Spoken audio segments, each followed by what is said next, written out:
Oi, gente, tudo bem? Eu sou a Ju e essa é mais uma aula de literatura. E a gente terminou, né, as escolas literárias, então agora a gente vai falar sobre figuras de linguagem. Bom, para começar, o que é uma figura de linguagem? Uma figura de linguagem é um recurso expressivo. O que isso significa? Quando a gente quer expressar uma ideia, às vezes, se a gente usar só o sentido literal das palavras, a gente não vai conseguir expressar aquilo com a intensidade que a gente queria, do jeito que a gente queria. Então, para isso, cria esses recursos, que são as figuras de linguagem, para que a gente possa se expressar melhor, para que a gente possa passar as ideias de uma maneira mais clara ou mais divertida. E aí, existem vários tipos de figuras de linguagem. Hoje a gente vai estudar as figuras de palavras ou figuras semânticas, também conhecidas como figuras de pensamento, que estão mais associadas. Semântica, gente, é a ciência que estuda o significado das palavras, das coisas, assim, o significado das frases e tudo mais. Então, essas figuras de hoje têm a ver com o significado. Na semana que vem, a gente vai estudar as figuras de som e figuras de sintaxe, tá bom? Mas então, vamos lá.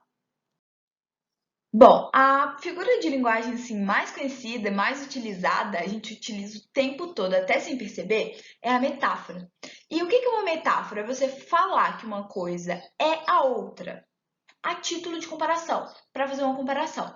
Só que é uma comparação que ela não passa por aqueles recursos comparativos, como, da mesma forma, parece que. Não, ele fala que uma coisa é a outra.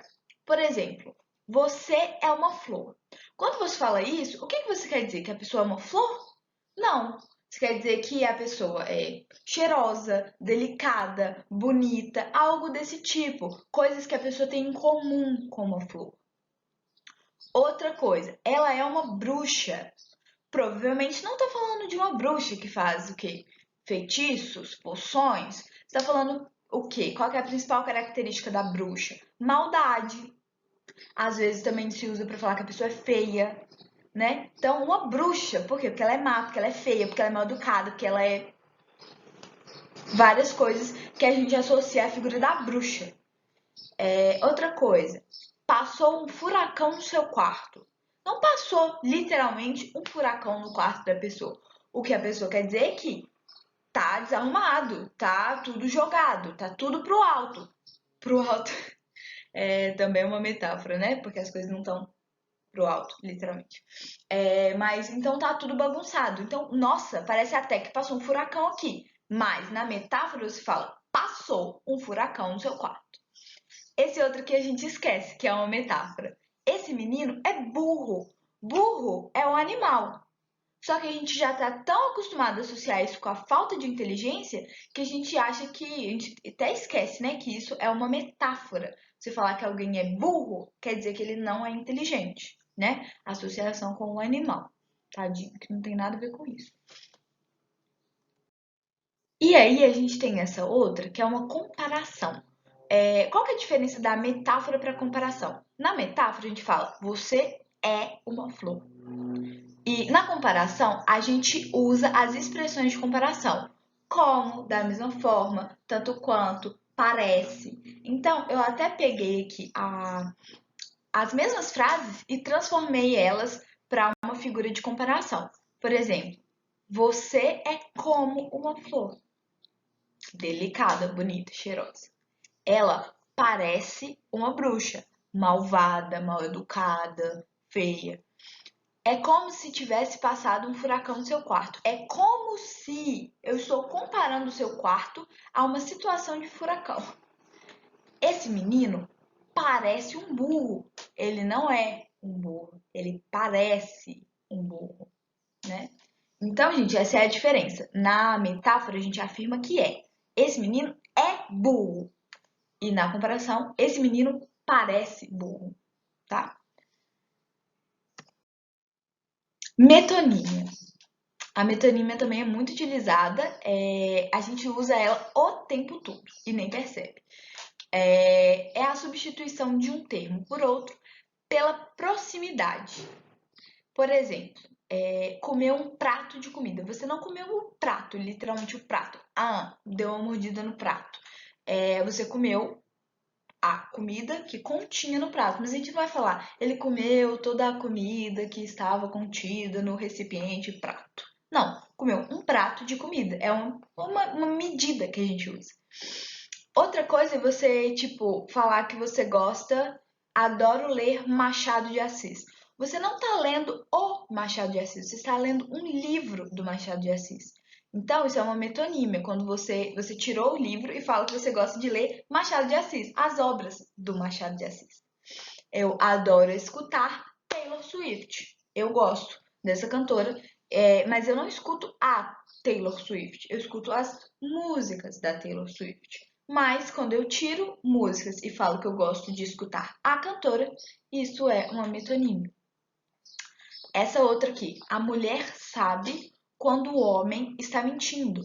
Por que que isso é uma metonímia? Porque você tirou o plural, seria as mulheres sabem quando os homens estão mentindo.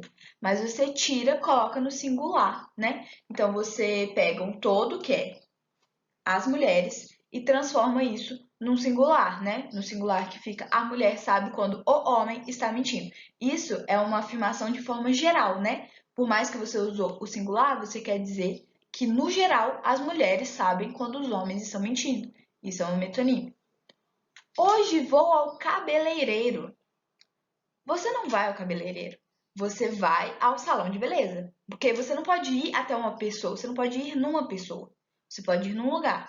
Então, quando você tira salão de beleza e coloca cabeleireiro, isso é uma metonímia, que é a substituição do termo por uma coisa próxima. Eu defendo.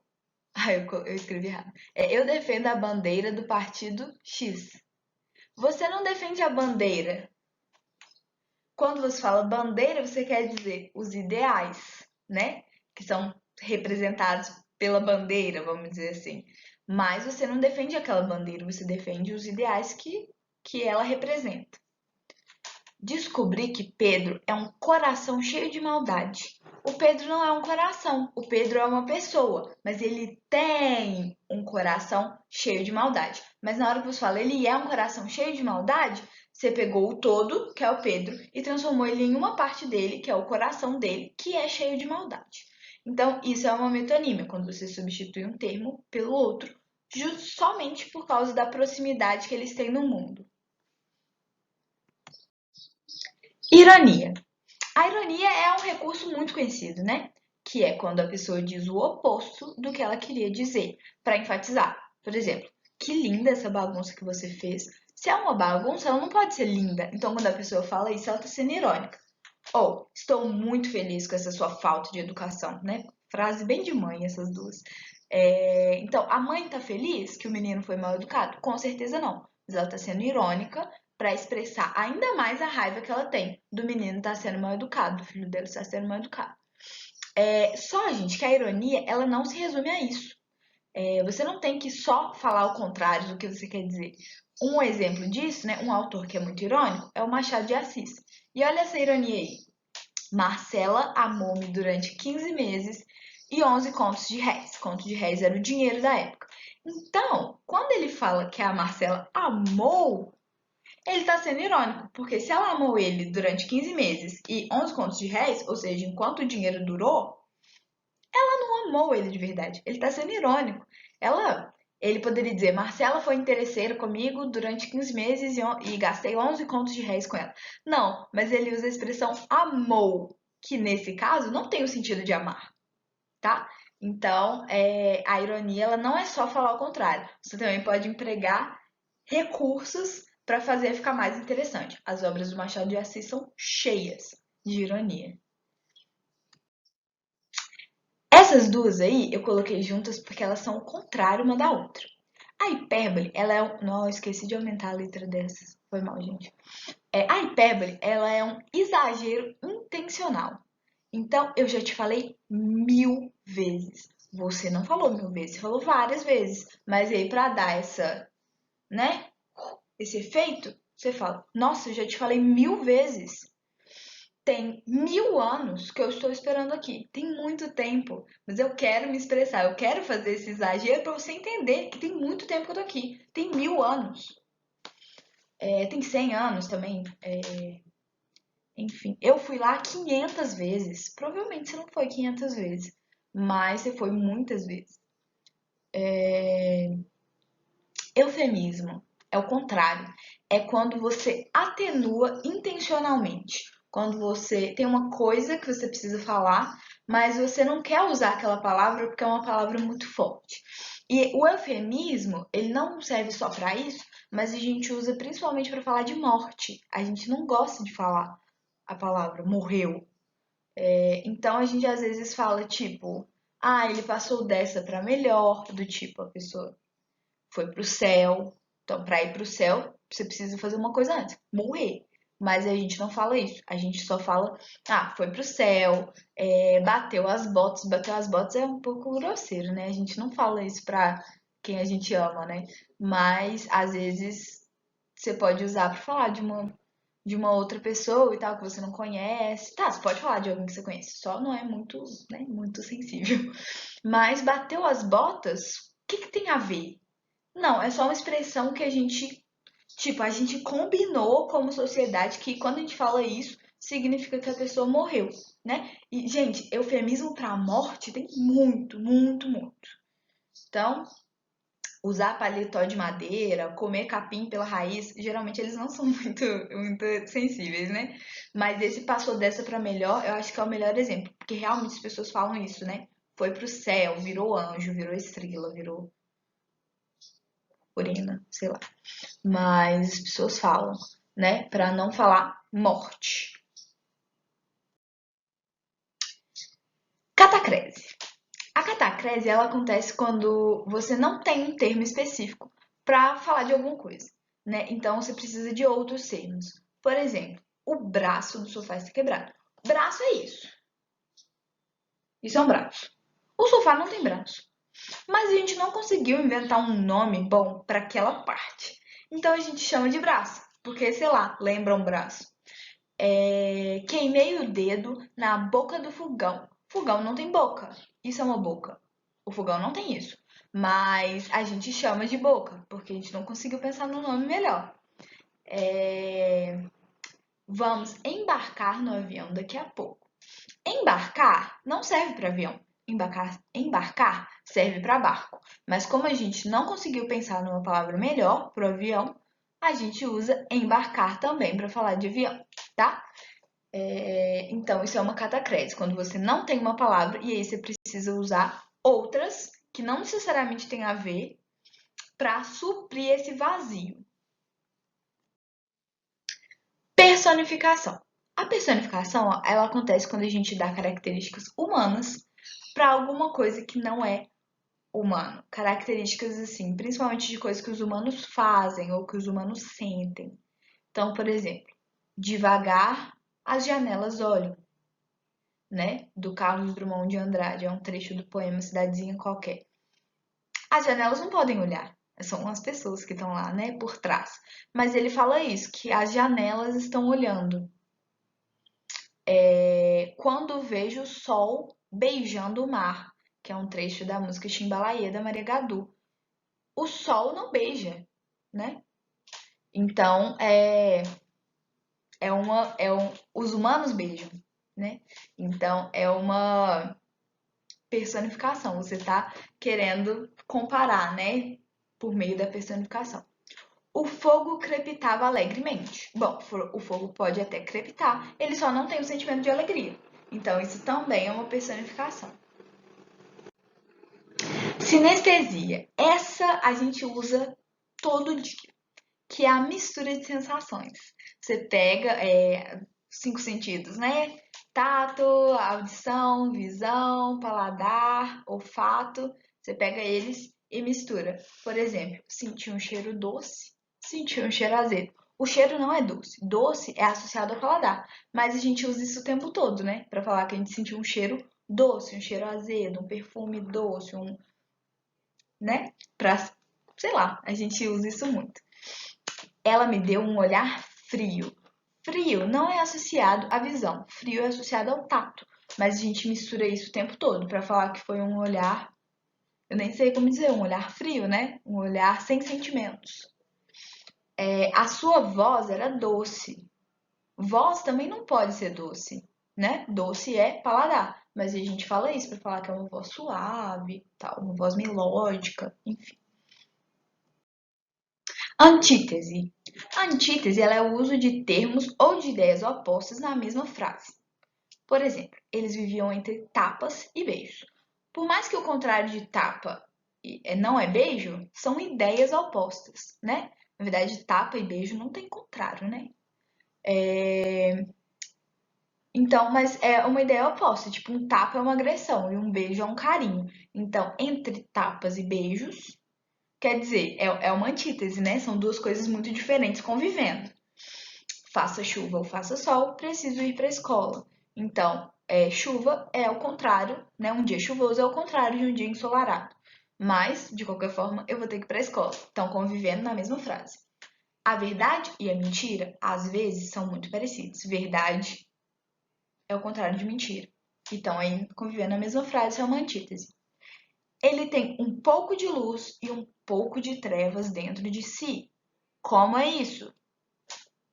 É oposto, né? Luz é associada a, tipo, Deus e coisas boas, e trevas é associada a Satanás e coisas ruins. Então, como que a pessoa tem os dois? Não sei. Mas tá convivendo dentro de si. Existem pessoas, né, que a gente fala, ele não é bom nem ruim.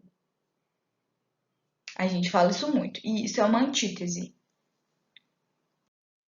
E aí tem também o paradoxo. Mas qual que é a diferença do paradoxo para a antítese? O paradoxo também vai colocar ideias opostas juntas, só que elas são ideias que não se sustentam. Na antítese, aí a gente ainda consegue acreditar. O paradoxo não. O paradoxo ele cria ele cria um estranhamento. Por exemplo, essa frase que eu vejo o povo brincando muito, né, falando: "Eu odeio ser bipolar, é muito bom". Então você não pode odiar uma coisa que é muito boa. Então eles não se sustentam juntos. Ele é feio e bonito ao mesmo tempo. Não tem como. Não tem como. A pessoa ela até pode ser nem boa nem ruim, que é uma antítese. Mas ser feio e bonito ao mesmo tempo não tem como. Estou sonhando acordado. Se você está acordado, você não pode estar sonhando. Então, isso também é um paradoxo. Tem uns outros paradoxos que o povo faz que são, tipo, super complicados, que tem que ficar pensando, quebrando a cabeça, mas enfim, nem vou jogar aqui não, mas depois vocês pesquisam, é engraçadinho. Mas na figura de linguagem, isso é um paradoxo. Coisas que não podem coexistir juntas. E por fim, gente, gradação, que também é conhecido como clímax e anticlímax. O que é uma gradação? É você ir subindo, subindo, subindo, subindo gradativamente. Ou descendo, descendo, descendo, descendo gradativamente. Então, são palavras que vão intensificando uma ideia. Ele era feio, horroroso, feio, muito feio, horroroso, pediu, clamou, implorou, tá? Isso é um clímax, isso cria um clímax. Clímax é o ápice de uma frase, o ápice de uma história. Então, implorar é o clímax, é a parte mais intensa da frase. Agora, pode fazer o contrário também. Você pode começar em cima e ir descendo. Isso é um anticlímax, é o contrário do clímax. É você ir descendo, descendo, descendo. Eu era pobre, subalterno, era nada. Então, vai descendo, né? Isso é um anticlímax. Depois de 10, 20, 30 anos de casamento é que ela descobriu a verdade. Então, 10, 20, 30, isso é uma gradação. O único exemplo de anticlímax que eu coloquei aqui é o pobre subalterno nada. Mas tudo que vai descendo, descendo, descendo até ficar pior é um anticlímax. E o clímax é o que vai subindo, subindo, subindo. Gente, então, essas foram as figuras de linguagem de semântica, né, de significado. E semana que vem a gente fala das outras, tá bom? Então, é isso. Tchau, tchau.